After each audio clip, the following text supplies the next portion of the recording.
Bom dia, gente! E aí, como é que vão as coisas? Espero que esteja tudo bem com vocês.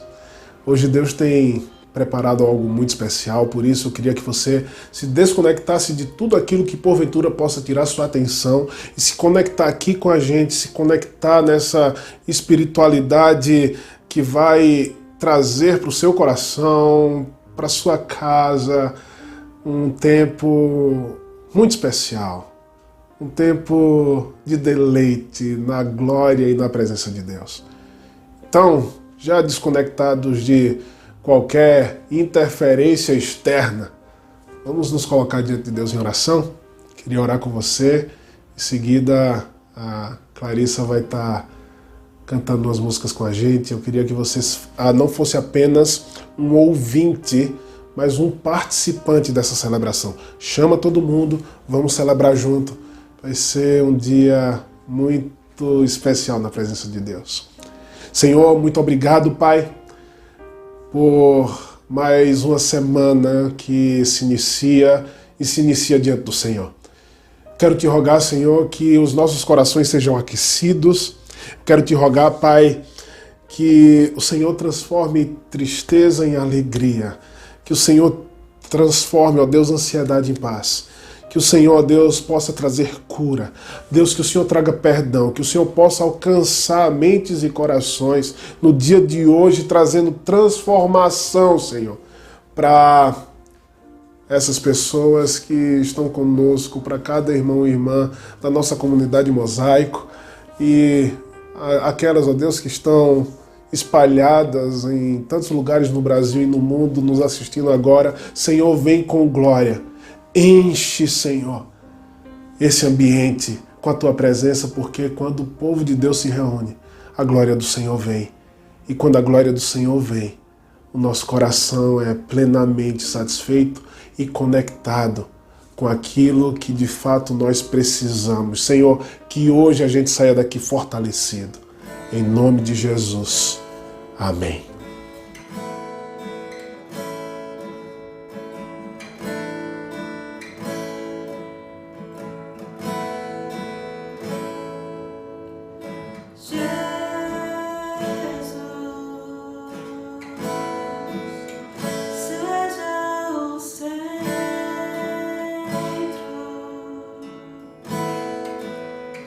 Minha fonte, minha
Por vezes eu tenho a sensação de que não fui criado para essa realidade, porque quando eu olho para mim mesmo e quando eu olho para os meus anseios, eu percebo que eles não conseguem serem satisfeitos por nada que esse mundo, essa existência possa prover a mim.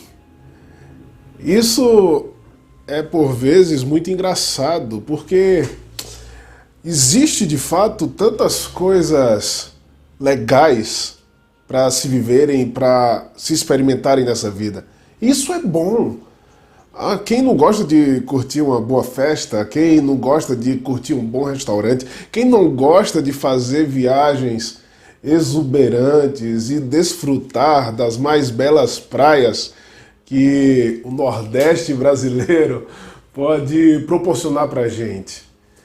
A gente gosta de tantas coisas legais para se curtir nessa vida, porém, parece que elas não são suficientes. Parece que elas sempre ficam aquém de algo muito maior que a gente está em busca e que a gente procura nessa vida. Para alguns é uma busca inesgotável pela verdade, pelo eterno, pela satisfação, pela alegria, e que não consegue ser plenamente vivida, desfrutada nessa realidade. O que é frustrante. Porque se a gente não pode satisfazer de fato a ansiedade que existe em nós mesmos em relação a algo maior que esse mundo não pode nos dar, é porque nós não fomos criados necessariamente apenas para essas boas coisas que a realidade tem nos dado. Mas sabe o que é mais frustrante ainda? É que essas boas coisas que não podem satisfazer as necessidades que a gente tem em nós mesmos, elas se tornam muitas vezes um fator de adoecimento do corpo e da alma. Pessoas adoecem de tanta abastança, de tanta coisa que ele adquiriu, de tanto desejo por, de alguma forma, sair dessa realidade, seja por meio de viagem, seja por meio de uma busca frenética por prazeres, numa festa ou num restaurante ou encontros sexuais. Aquilo que deveria trazer alegria se tornou uma fonte de vício porque tem um vazio, tem um vácuo, tem uma lacuna que nada nesse mundo preenche. Nós não fomos criados apenas para estas coisas boas, que quando desvinculadas da nossa essência, do nosso propósito maior, ela se torna uma arma letal que destrói a nós e que destrói aqueles que estão perto da gente. Por isso que a grande questão é: qual é o propósito da minha existência? Por que eu fui criado? Por que eu estou aqui? E a resposta que nós recebemos é que nós fomos criados para usufruir da glória de Deus, para ter deleite na glória de Deus, para ter Ele como referência para toda a existência, porque afinal de contas Ele é o Criador de todas as coisas, Ele é a lei final, e a lei final é boa, é deleitosa. A palavra de Deus fala no Salmo 119, um salmo com cerca de 179 versos, apenas sobre quão prazeroso é a lei do Senhor. Ela é impressionante.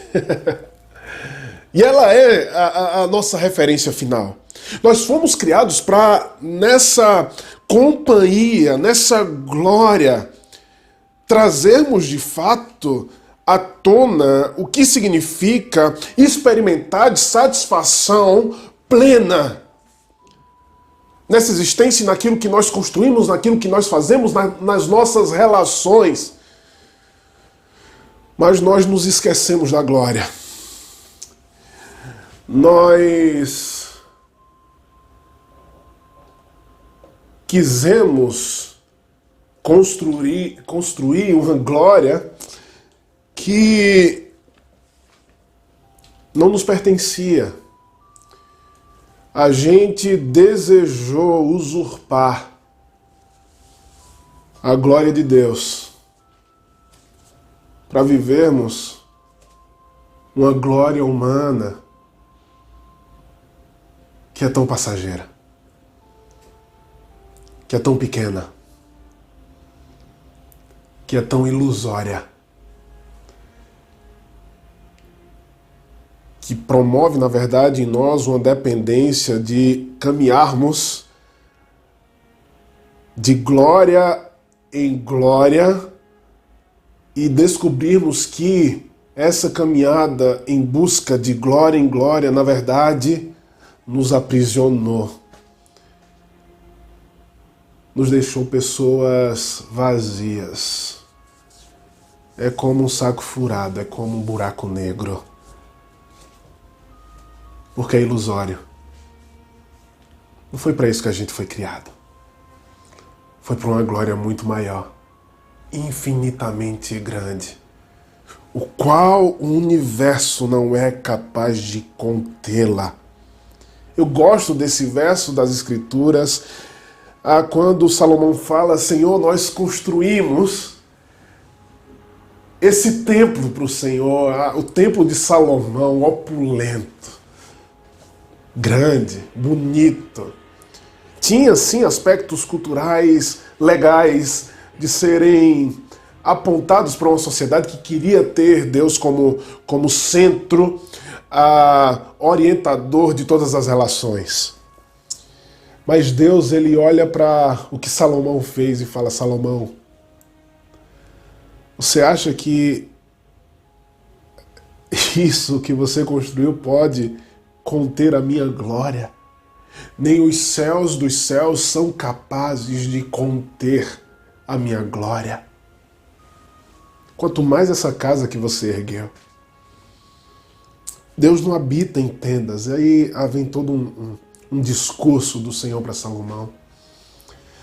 O que me faz pensar que essa infinitude que existe em Deus é a infinitude do desejo e do vazio existencial que nós temos, que só pode ser suprido nele. O que me faz entender por que tantos homens na história deixaram tudo para se encontrarem com o Senhor, experimentarem disso e viverem essa glória. Absolutamente renunciaram riquezas, renunciaram vícios, renunciaram a essa cobiça estranha, irracional que nós vivemos para experimentar da glória de Deus. É para isso que nós fomos chamados. E esse texto das Escrituras revela segredos em relação à experiência com a glória, de fato, muito importantes, impressionantes, ricos demais. Eu queria compartilhar com você nessa manhã. Diz assim, Hebreus capítulo 11, a partir do versículo 23. Pela fé, Moisés, apenas nascido, foi ocultado por seus pais durante 3 meses, porque viram que a criança era formosa. Também não ficaram amedrontados pelo decreto do rei. Lembra? Pela fé. Lembra o que é fé? Lembra daqueles 4 princípios, 4 características que são essenciais e devem ser nutridos em nosso coração para que a nossa fé seja firme? Conhecimento, assentimento, confiança e prática. Vamos lá. Pela fé, Moisés, quando já homem feito, recusou ser chamado filho da filha de Faraó, preferindo ser maltratado junto com o povo de Deus, a usufruir prazeres transitórios do pecado. E aqui a gente já pode entrar em uma reflexão extremamente importante. Por quê? Porque mostra exatamente o que significa essa busca e essa cobiça do homem por uma glória que não lhe pertence, por uma satisfação que vai arruinar de uma vez por todas toda qualquer pretensão humana de viver social harmonioso, saudável, de viver social que faça com que haja uma atividade de benefício integral e completo, não apenas para um homem, mas para toda a sociedade. A glória humana, ela despedaça em si mesma qualquer pretensão que nós temos de criar um mundo justo, igualitário, fraterno, livre. Porque a glória humana, ela não se satisfaz. Ela vai oprimir pessoas.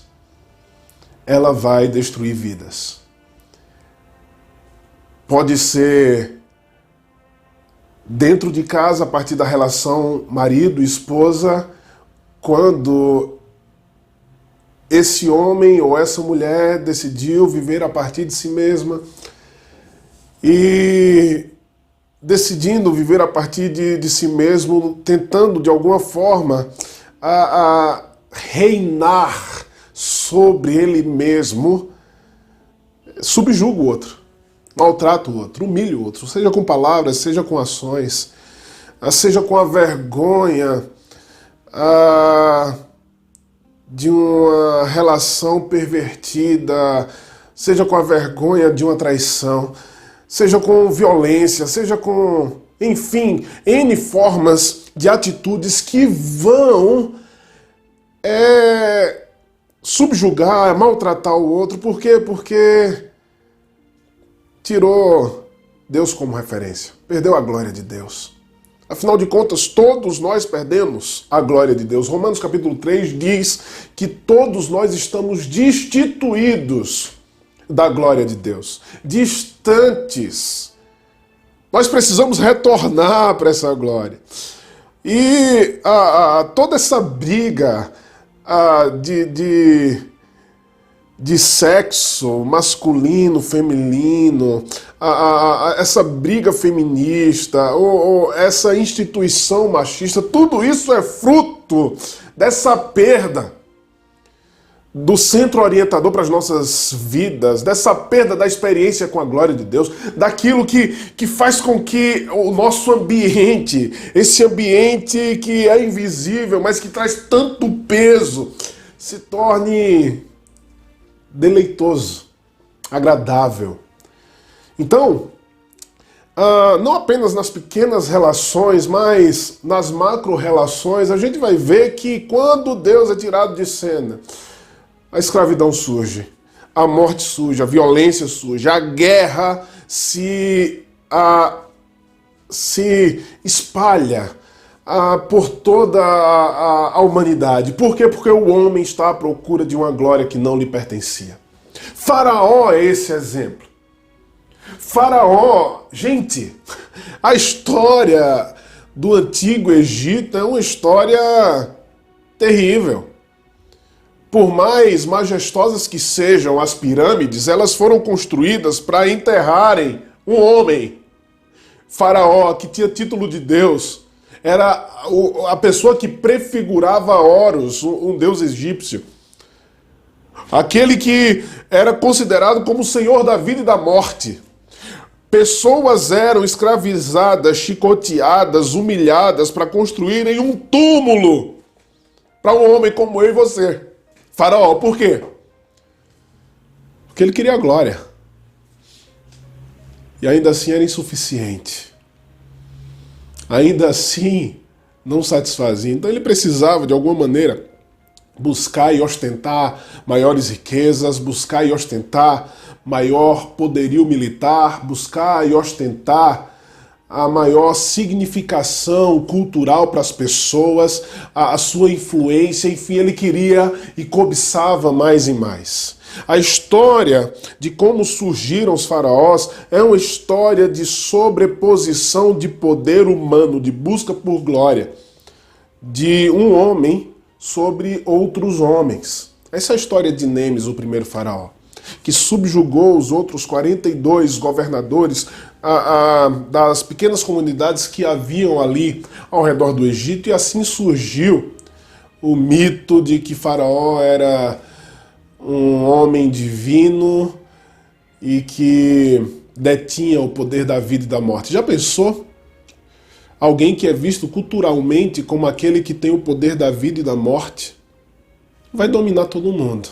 É isso que acontece com a glória humana. É isso que acontece nesse mundo, num mundo que decidiu não buscar a glória de Deus, mas a glória dos homens. E aí é onde começa a história de Moisés.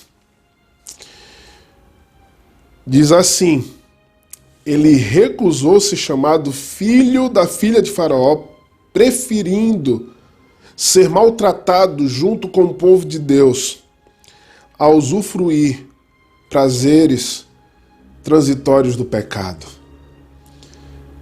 Moisés, ele olhou para a realidade que ele vivia e ele disse para si mesmo: alguma coisa está errada.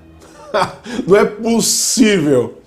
Não é possível que um homem possa viver tão cruelmente como vive o meu padrasto, o homem que me criou. Não é possível que exista uma pessoa tão déspota, tão má como esse homem. Não é possível que a realidade se resuma à história que ele tem contado. Não é possível que a realidade se resuma a esses mitos que colocam sobre Faraó o maior poder que existe sobre a humanidade. Não é possível. Moisés, ele pôs para fora e mediu de fato aquilo que foi imputado sobre ele, todas as crenças, para ver se existia coerência, correspondência, para ver se existia de fato algo que pudesse sim satisfazer as necessidades de resposta e as necessidades emocionais, de experiência que Moisés tinha. E ele viu que não. Mas como que eu vou enfrentar o homem mais poderoso da história? Como é que eu vou enfrentar a pessoa que detém o poderio militar, o poderio financeiro, o poderio econômico, detém a mente das pessoas? Como eu vou enfrentar um homem desses? Moisés foi tomado por indignação e a gente vê Moisés matando um soldado egípcio. E quando ele mata o soldado egípcio, ele está se colocando contra o governo de Faraó. Ele está se colocando contra aquela manipulação estatal que vivia naquele momento. E ele foge. E ele passa 40 anos peregrinando no deserto, vivendo como pastor, até que ele tem um encontro com a glória de Deus. E aqui é algo impressionante. Aqui é algo que consola a nossa alma, consola o nosso coração, que alcança todo mundo, nivela todo mundo. Porque só um pode ser rei sobre a humanidade e esse tem que ser o Criador de todas as coisas, porque ele é, em essência, maior do que nós. Então ele pode reinar. E Deus, ele põe essa perspectiva na mente de um povo e na mente de um homem que era fraco, que não tinha recurso algum. A arma que Moisés tinha era um pedaço de pau, era um cajado, era uma madeira na mão. Com essa madeira aqui eu vou lá desafiar Faraó. Olha a ideia. Quando nós não temos mais recursos, quando nós não temos mais as condições efetivas e necessárias para conquistarmos aquilo que nós tanto almejávamos, aquilo que era glória humana, quando nós não temos mais força suficiente para, de alguma maneira, estabelecer uma nova realidade, sendo que no nosso coração tem essa fome, essa sede de justiça, esse momento de humilhação, esse momento de luta, esse momento de deserto, é um momento onde, se apresentando a glória de Deus, nós seremos capacitados para viver grandes coisas que apenas um Deus infinitamente poderoso e grande pode fazer na vida de homens e mulheres humildes,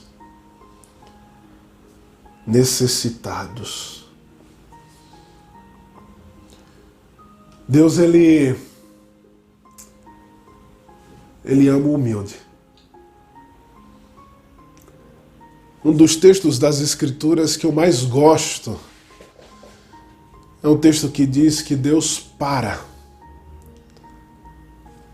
ouvir a oração do humilde. Deus não se impressiona com nada.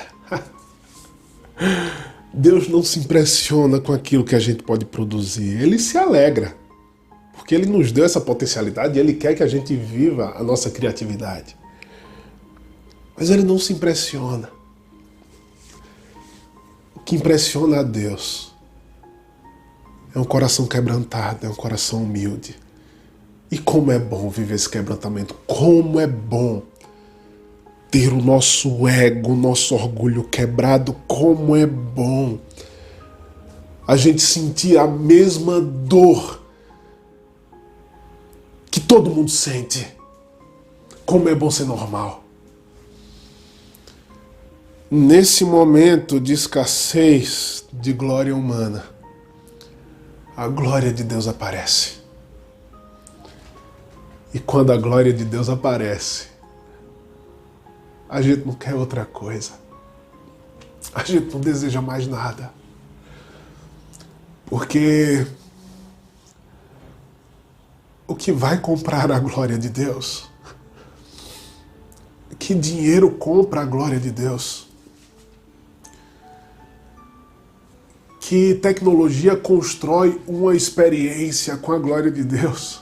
Se não for um presente, se não for uma graça, a gente nunca vai viver isso. É o presente dele. Um coração quebrantado, contrito, um coração humilde, esse experimenta da glória de Deus e se satisfaz. E depois disso não deseja mais nada.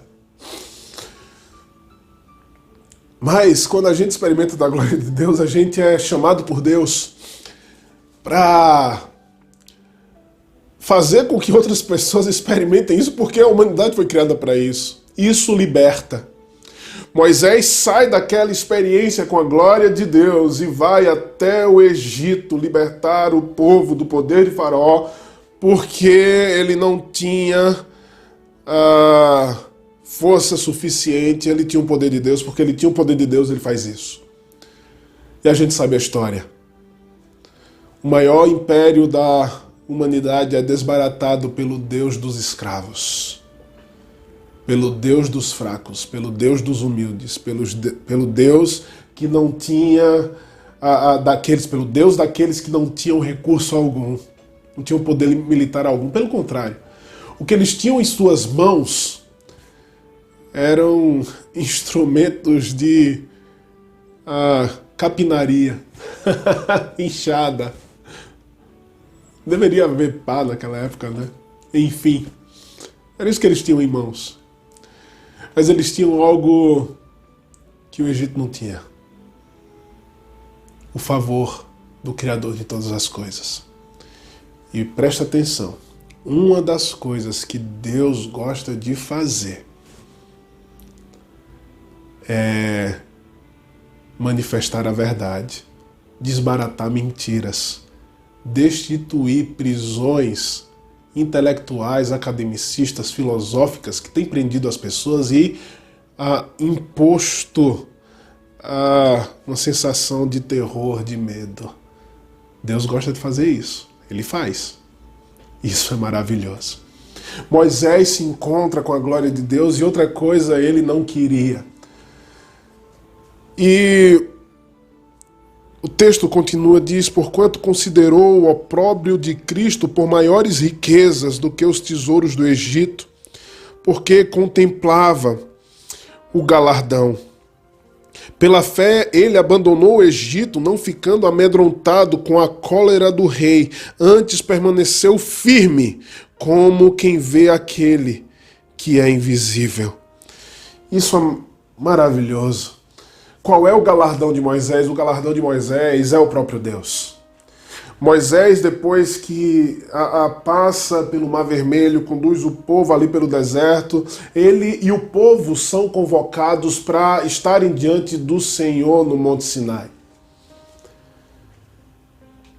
Mas apenas ele, ousadamente, foi até a glória de Deus e ali teve uma experiência tremenda, de forma que depois de 40 dias, e esse é um dos jejuns que aparecem na Bíblia, onde alguém não precisou de nada, apenas da presença de Deus. Não é um jejum recomendável, tá? Ficar sem comer 40 dias e sem beber, mas o de Moisés foi. Ali ele estava numa plenitude única da glória de Deus. E quando ele desce dali, ele desce com seu rosto resplandecendo. E nesse encontro com Deus, uma das coisas que Moisés fala para Deus é: Senhor, uma coisa eu te peço. Eu quero ver tua face. E Deus, numa atitude de bondade e humildade, responde para Moisés: homem algum que vê a minha face viverá. Ali era literalmente, né? Quando a Bíblia fala que Moisés conversava com Deus face a face, é a conotação de intimidade. É para isso que nós fomos chamados, para isso que nós fomos criados. Mas ver a face de Deus literalmente era impossível. Por quê? Porque ele reluz mais do que o brilho do sol. Porém, Deus permite que Moisés o veja pelas costas e faz com que passe por Moisés toda a bondade de Deus. E quando Moisés respira aquele ambiente, respira aquele momento e vive aquela experiência com a realidade da glória de Deus, seu rosto brilhava mais que a luz do sol, de forma que as pessoas precisaram colocar uma coberta no rosto de Moisés, porque ninguém conseguia olhar para ele.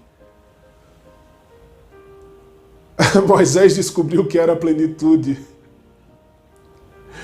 Aquilo que faz com que alguém renuncie todo o tesouro que o poder e a glória de uma grande nação poderia dar. É muito louco. É maravilhoso. Esse é o chamado de Deus para você. Esse é o chamado de Deus para a minha vida. Deus quer desafiar você nesse dia, nesse domingo, a libertar-se dessa cobiça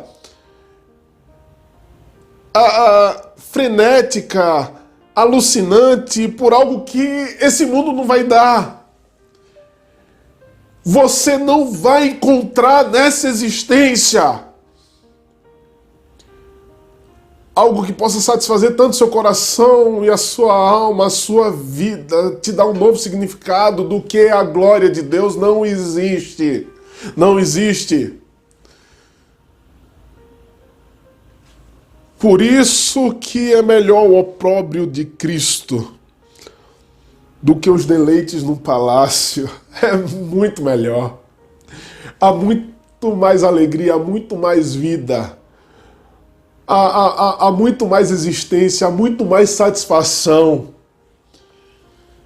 Uma das experiências mais marcantes que eu tenho são experiências com pessoas de regiões inóspitas, regiões carentes, né?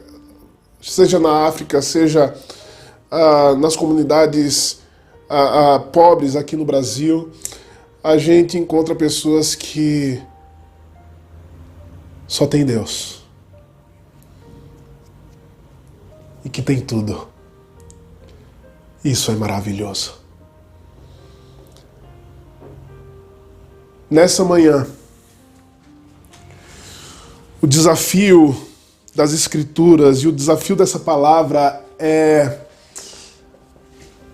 venhamos com ousadia para a presença do Senhor e ali usufruamos de algo que ninguém pode dar, só Ele, que é a glória dele. Cristo Jesus, Ele abre o espaço, abre o caminho, o véu foi rasgado. O escritor de Hebreus vai dizer assim: então venhamos com ousadia, com coragem, até o Santo dos Santos. Ali nós usufruiremos da glória de Deus como jamais nós poderíamos usufruir a não ser nele mesmo. Venha! A cruz de Cristo é um convite para que a gente possa viver aquilo para o qual nós fomos chamados para viver desde a criação. A cruz de Cristo é um chamado para que a gente possa viver essa satisfação inesgotável nessa fonte infinita de deleite e prazer que existe na realidade de Deus. Nós fomos chamados para a glória. Nós fomos chamados para essa experiência indescritível, inefável, maravilhosa, com a pessoa do Deus vivo. O que é que você está esperando? O que é que você está esperando? Vem agora. Para um pouco, onde você estiver. Se coloca diante de Deus e diz: Senhor, eu quero isso. E sabe o que você vai viver é ela. É essa glória, porque Cristo Jesus, Ele se entrega para que eu e você possa experimentar disso e viver isso e não desejar outra coisa. E quando a gente sai desse ambiente, a gente sai para convidar outros.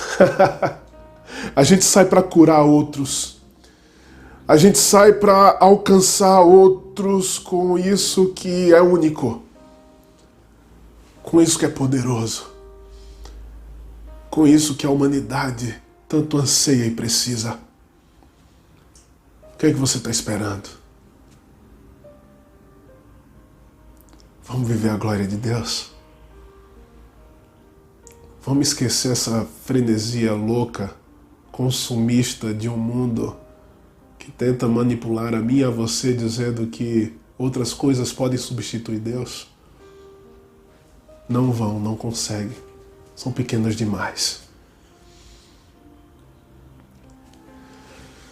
Que a graça do nosso Senhor Jesus, que Que o amor de Deus, nosso Pai, que a viva, poderosa glória do Espírito Santo de Deus esteja com você hoje e sempre. Não deixa passar esse momento. Se coloca diante do Senhor. Deus te abençoe.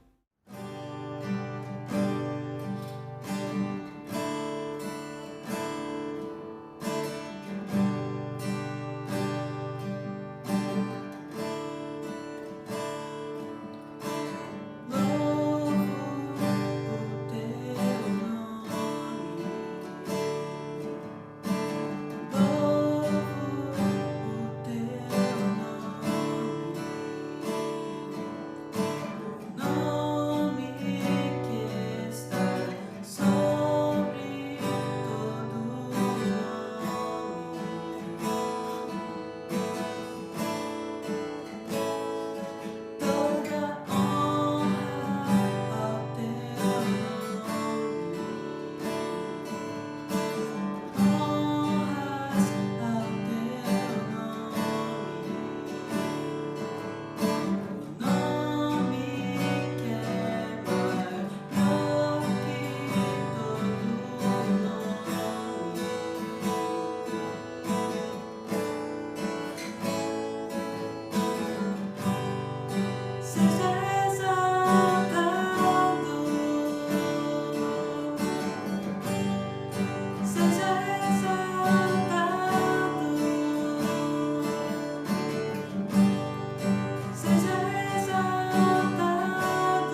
Sei que você já tem usufruído de tantas coisas boas a partir do nosso canal, a partir das nossas mensagens, dos nossos encontros.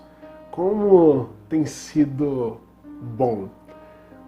O feedback tem sido extremamente positivo, então eu queria desafiar você a estar com a gente dia 6 de dezembro, onde nós teremos uma programação ao vivo, dando início a uma série de estudos e mensagens com a tônica do quanto o Natal foi uma data relevante para toda parte boa da nossa cultura.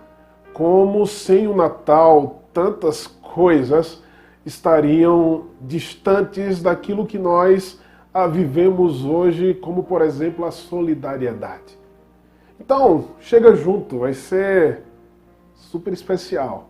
Convida alguém e compartilha com todo mundo, porque uma coisa que o nosso mundo precisa é de mais natais, por mais tempo, por mais dias, repetidamente.